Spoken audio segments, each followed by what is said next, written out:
Very good morning. So 11th day daily టార్గెట్లో భాగంగా railway NTPC group D. So మీకు 2 days time వచ్చింది, Saturday Sunday revision చేశారని అనుకుంటున్నా. రివిజన్ అనేది చాలా చాలా ఇంపార్టెంట్. మళ్ళీ చెప్తా ఉన్నా, రివిజన్ చేయకపోతే సర్టన్ డేస్ తర్వాత మళ్ళీ ఏమవుతుందంటే మళ్ళీ స్టార్టింగ్ నుండే ప్రిపేర్ అవుతున్నాం అనే ఫీలింగ్ అయితే వస్తుంది, మర్చిపోతాం కనుక.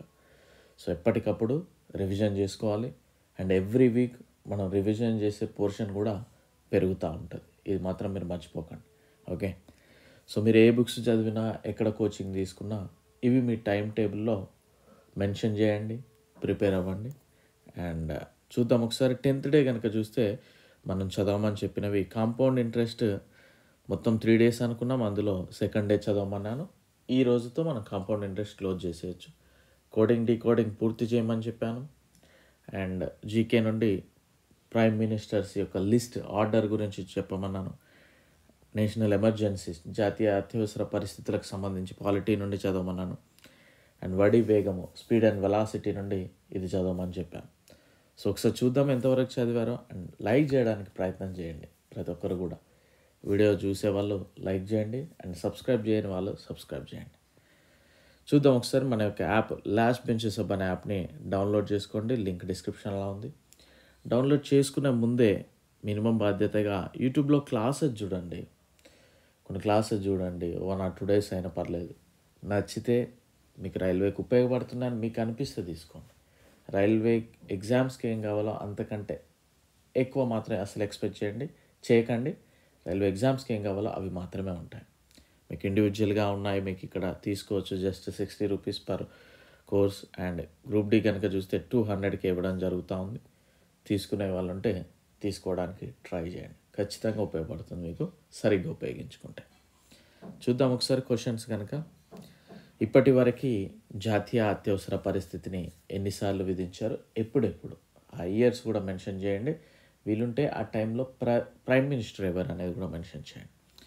ఏ ప్రకరణ ప్రకారం జాతీయ అత్యవసర పరిస్థితుల్లో ఏ హక్కులు రద్దు కావు. అండ్ మనం యూట్యూబ్లో క్లాసెస్ Feb 2nd week అట్లా 10th నుండి అయితే స్టార్ట్ చేసుకుందాం. అట్ ద సేమ్ వే యాప్లో కూడా నేను సైమల్టేనియస్లీ పెడుతూనే ఉంటా. కొద్దిగా ఫాస్ట్గానే వెళ్ళిపోతుంది, ఎందుకంటే మనం ఎన్ని డేస్ బుక్ ప్రింటింగ్ విషయం కోసమే దాన్ని ప్రిపేర్ చేసే వర్క్లో ఉన్నాం. సో అయిపోయింది అది. మేబీ 2-3 daysలో అవైలబిలిటీ ఉంటుంది కావచ్చు మీకు. అండ్ ఈరోజు సండే కదా, వెళ్తాను, దాని పని చూస్తాను ఒక్క నిమిషం.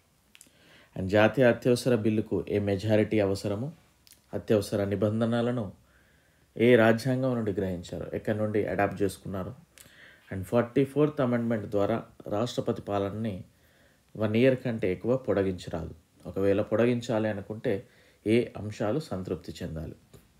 నెక్స్ట్ వన్, రాము తన ప్రయాణాన్ని హైదరాబాద్ నుండి మొదలుపెట్టి 400 kilometers దూరంలో ఉన్న రాజమండ్రికి 10 hours చేరుకున్నాడు. తిరిగి మళ్ళీ హైదరాబాద్కి 10 hours చేరుకుంటాడు. అయినా వడి మరియు వేగవంత, స్పీడ్ అండ్ వెలాసిటీ. ఇక్కడ ట్రయాంగిల్ ఇచ్చాను చూడండి. మీరు పర్ఫెక్ట్గా నేర్చుకుంటే ఫిజిక్స్లో సబ్జెక్ట్ వచ్చినట్లే మీకు. ఏ నుండి బీకి, బి నుండి సికి, ఏ నుండి బీకి, బి నుండి సికి 2 గంటల్లో చేరుకున్నాడు. అయినా దూరం, స్థానభ్రంశం, వడి వేగం కనుగొనండి. ఇదంతా కూడా మనం 30 kilometers అనుకుందాం. నెక్స్ట్, ఏ నుండి బీకి, బి నుండి సికి, సి నుండి ఏకి 3 గంటల్లో చేరుకున్నాడు. అయినా దూరం, స్థానభ్రంశం, వడి వేగం కనుగొనండి. మనం ఆల్రెడీ డిస్టెన్స్ డిస్ప్లేస్మెంట్ నేర్చుకున్నాం కనుక ఇది ఈజీనే. అండ్ వడి వేగం ఏది అదిశ రాశి, ఏది సదిశ రాశి, అంటే ఏది స్కేలార్ క్వాంటిటీ, ఏది వెక్టార్ క్వాంటిటీ.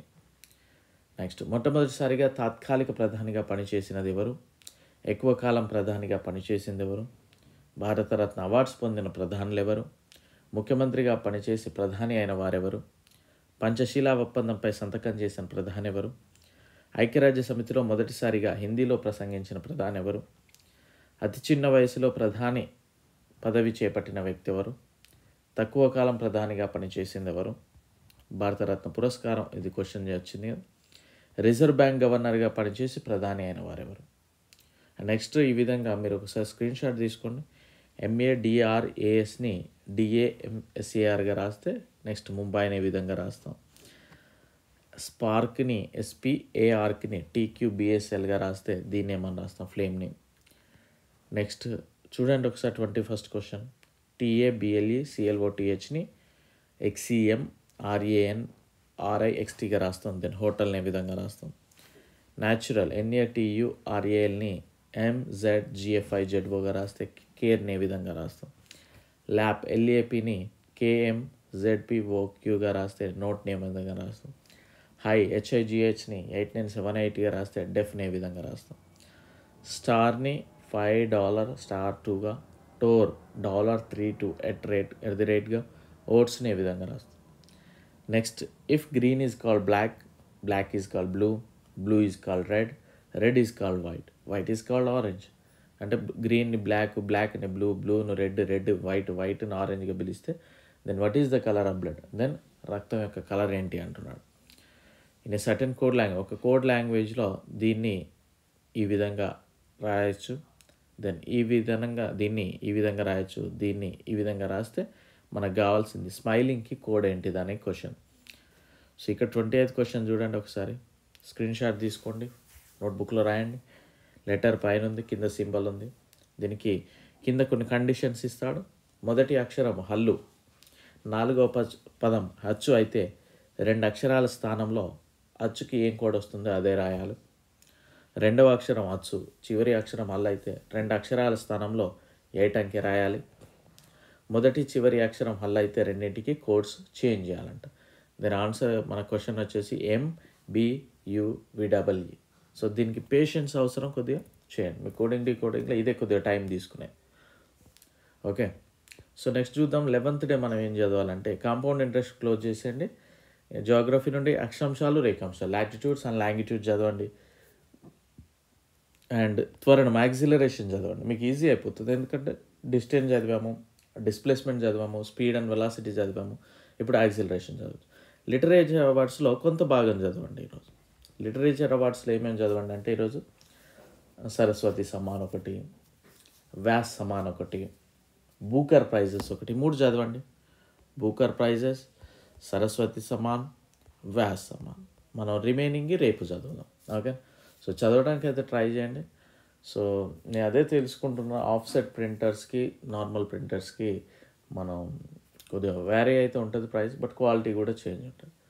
సో నేను వీలైనంత ట్రై చేస్తాను, బట్ నేను బడ్జెట్ అయితే పెట్టలేను, అది కూడా నిజం. Okay, so right, thank you, I wish you very good. Bye.